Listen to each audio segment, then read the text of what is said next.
ভাতিজা, আমরা যখন ক্লাস ছাড়ছি তখন তোমরা ফুটো নাই, নানান রকম ক্লাস শেষ করে লুঙ্গি পিন্ধা পালাই।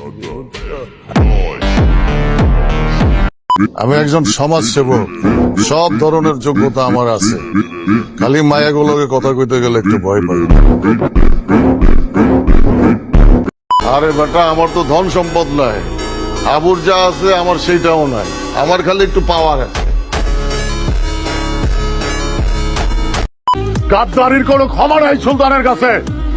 রাসেল কটকটি কইতো না। আপনি এত উত্তেজিত হয়ে যাবেন। উত্তেজিত হবো না মানে? উত্তেজনার কিছুই দেখেন নাই আপনি, আমার মাথায় আগুন ধরাই দিছে।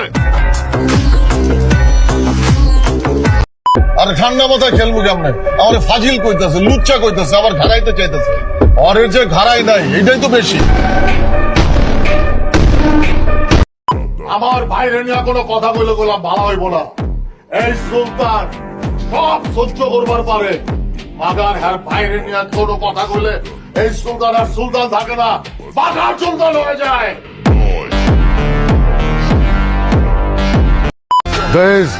আমার গায়ে যদি একটা ফুলের টোক্কাও লাগে তখন সবাই রে এই নোয়াখালীতে বিন্দায়, তারপরে আমি কাশিমপুর যাবো।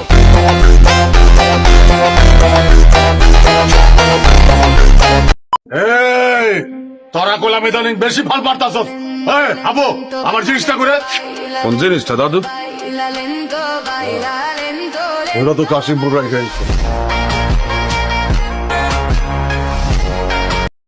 দে, একটা বিয়ে করাই দে, ভালো দেখে একটা মায়া মুয়ে খুঁজে বিয়ে করাই দে।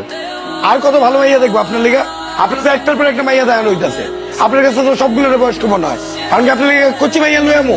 হ্যাঁ, আমার কচি মায়া লাগবে। মায়ের বয়স হইতে হইব সর্বোচ্চ 18 বছর। 18 বছরের বেশি হইলে আমি বিয়ে করবো না।